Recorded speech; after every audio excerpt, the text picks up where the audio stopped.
आज 12 डिसेंबर महाराष्ट्रातील दोन मुत्सदी राजकीय नेत्यांचा जन्मदिवस. एक शरदचंद्र पवार आणि दुसरे लोकनेते गोपीनाथराव मुंडे. एक हयात आहेत, त्यांना जन्मदिवसाच्या शुभेच्छा देऊयात. तर दुसरे लोकनेते गोपीनाथराव मुंडे हे आज जरी हयात नसले तरी आज त्यांची जयंती मोठ्या उत्साहाने संपूर्ण केज शहर आणि बीड जिल्ह्यामध्ये साजरी करण्यात येते. त्यानिमित्त त्यांना विनम्र अभिवादन. खरं तर गोपीनाथराव मुंडे जरी हयात नसले तरी त्यांच्या स्मृती कायम राहाव्यात यासाठी केज शहरामध्ये ज्या ठिकाणी मी उभा आहे ते भव्य दिव्य असं नाट्यगृह त्यांच्या नावानं या ठिकाणी उभा राहत आहे.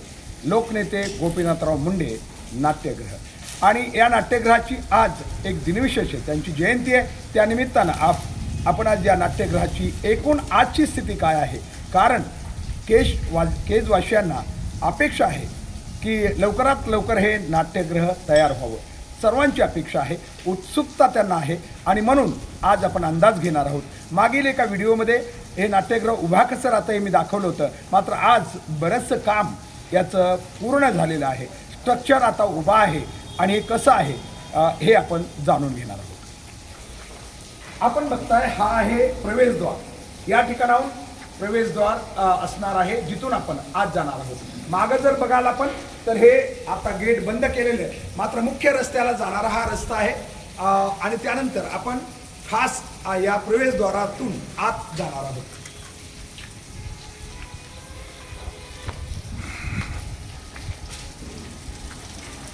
हे वेटिंग लॉबी दोन्ही साईडला जे प्रेक्षक येतील त्यांच्यासाठी थांबण्याचं एक ठिकाण आहे.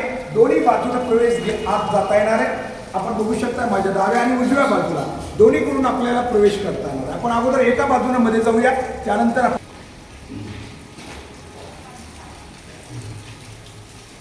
या ठिकाणी आपण बघितलं तर या ठिकाणी जे कलाकार आहेत वेशभूषा वगैरे कलाकारांना करण्याची आवश्यकता असते. लेडीज वेशभूषासाठी खास या ठिकाणी खास कक्ष आहे, रूम आहे, ज्या ठिकाणी लेडीजसाठी या ठिकाणी हे कक्ष बनवलेलं आहे.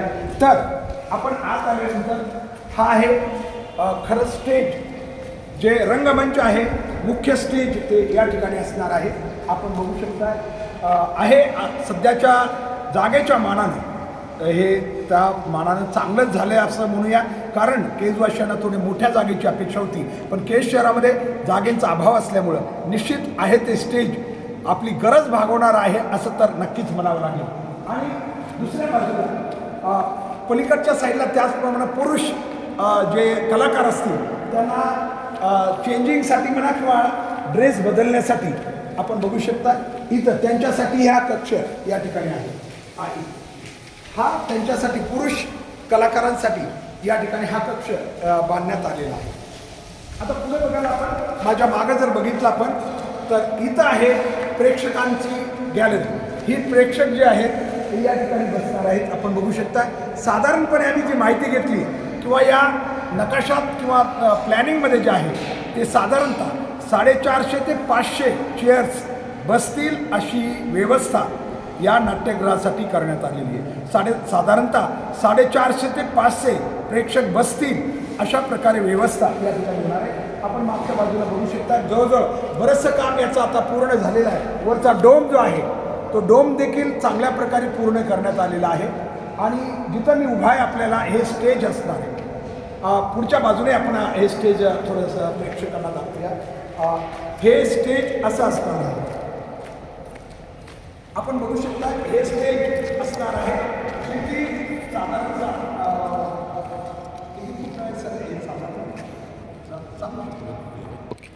हे स्टेज जवळजवळ 40 बाय 20 म्हणजे रुंदी जी आहे ते 40-20 फूट आहे आणि जी पुढची समोरची बाजू आहे ही 40 फूट आहे. एवढं हे स्टेज आपल्याला मिळणार आहे. बाजूला आपण बघितलं इकडं तर जे प्रेक्षक आहेत जाताना प्रेक्षकांना बाहेर पडण्यासाठी या ठिकाणाहून दोन्ही बाजूला प्रेक्षक या ठिकाणी बाहेर पडतील, या बाजूनही आणि या बाजूनही. त्यांच्यासाठी खास इकडच्या बाजूला जे काही अपंग किंवा दिव्यांग व्यक्ती आहेत त्यांच्यासाठी उतरण्यासाठी खास रॅम्प बनवलेले. जसे प्रेक्षक बाहेर येतील तसे दिव्यांग काही प्रेक्षक असतील त्यांच्यासाठी या ठिकाणी खास रॅम्प बनवलेला आहे. आपण बघू शकता हा रॅम्प या ठिकाणी दिव्यांग लोकांना येण्या जाण्यासाठी किंवा त्यांच्या जी काही व्हेकल्स असतील किंवा त्यांच्या गाड्या असतील, सायकल असतील, या इथपर्यंत येण्यासाठी अशा प्रकारे दिव्यांगासाठी खास ही बाजूही त्यांनी बनवलेली आहे. आणि आपण बघू शकतोय हा जो प्रेक्षकांना मागच्या बाजूने सुद्धा येण्यासाठी हा रस्ता आहे, जो वर गॅलरीमधून जे प्रेक्षक खाली येतील त्यांच्यासाठी हा रस्ता आहे. आपण बघू शकता मी आता स्टेजकडं म्हणजे रंगमंचाकडं तोंड करून आपल्याला बोलतोय. तर या ठिकाणी अशा प्रकारे या ज्या चेअर्स आहेत बसण्याची व्यवस्था या ठिकाणी असणार आहे. आपल्याला सांगितल्याप्रमाणे साधारणतः 450 ते 500 एवढ्या चेअर्स इथं बसणार आहेत. प्रेक्षक वरच्या बाजूनेही या ठिकाणी आत येऊ शकतील अशी व्यवस्था, कारण पलीकडच्या बाजूला त्यांना उतरण्यासाठी आणि इकडच्या बाजूने म्हणजे वरच्या बाजून येणारे प्रेक्षक वरच्या बाजूने येऊ शकतील आणि खाली जे येणारे काही प्रेक्षक आहेत ते खालच्या बाजूनेही दोन्ही साईडला जसं आपल्याला माहिती आहे हे दालन ठेवलेले आहेत त्यातून येऊ शकतील. विशेष म्हणजे एक व्यवस्था या नाट्यगृहासाठी केलेली आहे, ती म्हणजे कॅमेरामन किंवा जे प्रसिद्धी माध्यमांचे लोक असतात किंवा शूटिंग करणारे लोक असतात त्यांना डायरेक्ट स्टेज पुढं न उभा राहू देता वर जी गॅलरी आपल्याला दिसते त्या गॅलरीमध्ये ते उभा राहतील. दोन्ही बाजूनं आपल्याला ही गॅलरी दिसते.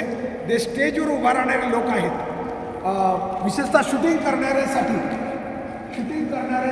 हे ठिकाण या ठिकाणी त्यांनी बनवलेलं आहे. एकूण अशा प्रकारे सध्या आवाज घुमतोय, मात्र त्यांचं म्हणणं आहे आपण माहिती घेतली, जो आवाज घुमतोय या ठिकाणी सध्या तो आवाज बंद करण्यासाठी काही काम बाकी आहे. POP केल्यानंतर हे आवाज जो रिफ्लेक्ट होतोय किंवा इको होतोय तो आवाज होणार नाही असं त्यांचं मत आहे. तेही आपण जाणून घेतलेलं आहे. आता आपण बघूया बाहेरच्या बाजूनं प्रेक्षक कसे आत येतात. जे या ठिकाणी शूटिंग करण्यासाठी जे ठेवलेलं आहे ते गँग वे म्हणून त्याला आपण नाट्यगृहाच्या भाषेमध्ये म्हटलं जातं. ज्या ठिकाणाहून शूटिंग करण्यासाठी स्टेजवरची अनुकूल राहील अशा प्रकारे त्यांना ते ठिकाण त्या ठिकाणी बनवलेलं आहे. ते दोन्ही बाजूला आपण बघू शकता ते शूटिंग करणाऱ्यासाठी म्हणजे प्रेक्षकांच्या पुढं कॅमेरे येणार नाहीत, प्रेक्षकापुढं कुणीही कुठली शूटिंग येणार नाही अशी व्यवस्थाही या नाट्यगृहामध्ये करण्यात आली आहे.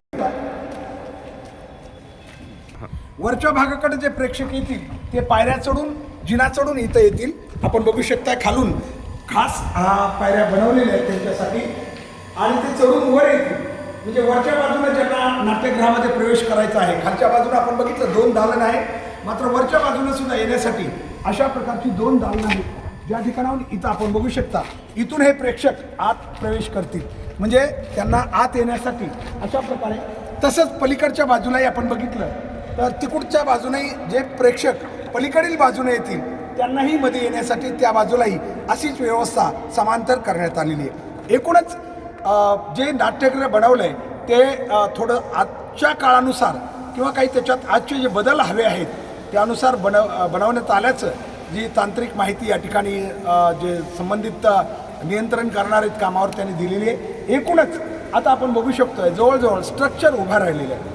आपण त्यांना विचारलं आहे की या कामाला साधारणतः किती दिवस लागतील. खरं तर आज लोकनेते गोपीनाथराव मुंडे यांची जयंती आहे. आम्हाला अपेक्षा होती काम कदाचित त्यापर्यंत, परंतु कामाचं जे प्रलंबित भाग आहे आणखीन काम सुरू आहे, वेगानं काम सुरू आहे, परंतु आणखीन त्याला तितका वेळ दिला पाहिजे. मोठं काम आहे त्यामुळे वेळही हवा आहे. तर एकूणच काम व्हायला आणखीन 4 ते 5 महिने लागतील असा अंदाज या कामाच्या स्वरूपावरून आपल्याला येतोय. म्हणजे 5 महिने म्हटलं आम्हाला आणखीनही अपेक्षा होती की किमान नवीन वर्षामध्ये कदाचित हे नाट्यगृह केजवासियांना लोकनेते गोपीनाथराव मुंडे हे नाट्यगृह समर्पित होईल, पण तशी आता आशा दिसत नाही आहे. 1 मे मात्र आपण आशा धरू शकतो.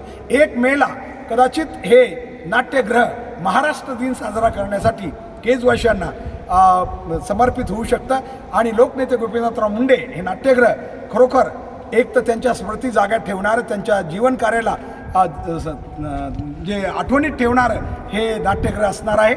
या ठिकाणी हे नाट्यगृहाची आपल्याला माहिती देताना मी नक्की केजवाशांनी अर्थात केज विकास संघर्ष समिती असेल किंवा इथल्या अनेक बाकी संघटनांनी अनेक वेळा या नाट्यगृहासाठी खूप मागणी केली होती, परंतु 2 आमदारांचा मी नक्की उल्लेख करेन या ठिकाणी. एक संगीताताई ठोंबरे मॅडम ज्या माजी आमदार आहेत, त्यांनीही सुरुवातीला या नाट्यगृहासाठी निधी वगैरे म्हणजे मंजुरीसाठी प्रयत्न केले होते, मात्र त्यावेळी जागा उपलब्ध नसल्यामुळं कदाचित तो निधी त्यांना वापरता आला नव्हता. मात्र त्यानंतर विद्यमान आमदार नमिताताई मुंद्रा मॅडम यांनी नक्कीच या नाट्यगृहासाठी पुन्हा प्रयत्न केला आणि आज हे नाट्यगृह उभा राहत आहे. नक्की या दोन्ही आमदार महोदयांचे केजवशांच्या वतीनं आपण आभार मानूया, कारण या दोघींच्या प्रयत्नामुळं कदाचित आज हे नाट्यगृह उभा राहिलेले. कारण मागणी तर केली जाते, मागणी करणाऱ्या संघटना असतात, परंतु काम करणारे शेवटी लोकप्रतिनिधी असतात. त्यामुळं त्यांनी हे केलेलं काम आज उभा राहिलेलं आहे, त्यामुळं त्यांना नक्कीच धन्यवाद देऊया. मागच्या बाजूला जर बघितलं आपण या नाट्यगृहाच्या काही स्पेस बाकी आहे, माहिती घेतली असता हा स्पेस थोडा असाच राहणार आहे, कारण इथं काही प्रयोजन नाही आहे. मात्र भविष्यामध्ये जर वाटलंच तर या ठिकाणी मोठा एखादा हॉल या ठिकाणी उभा राहू शकतो. प्रशासनाला वाटलं की ठीक आहे या हॉलसाठी प्रयत्न करावेत, किंवा केज नगर पंचायतनं सुद्धा स्वतःच्या काही नियोजनातून हा हॉल जर कामामध्ये आणला तर तोही या ठिकाणी नक्कीच उपयोगाला येऊ शकतो. आपण पाहू शकतो नाट्यगृहाच्या मागच्या बाजूलाही एक खास कक्ष तयार करण्यात आलेला आहे. विशेष म्हणजे हा कक्ष इतर काही कार्यक्रमासाठी वापरण्यात येऊ शकतो. या कक्षासाठी अलीकडची जी बाजू आहे जिथं मी उभा आहे आता, हा या ठिकाणी किचन, जर काही कार्यक्रम असतील काही लोकांचे तर किचनसाठी खास हा कक्ष आहे. विशेष म्हणजे या कक्षामध्ये किचनची व्यवस्था या ठिकाणी करण्यात आलेली आहे. आपण बघू शकता किचन म्हणून म्हणजे प्रेक्षक जेव्हा आत येताना प्रेक्षकांचा संपर्क बाहेरच्या बाजूला फक्त गॅलरीत जाण्यापुरतं हे वेगळं झालं आहे.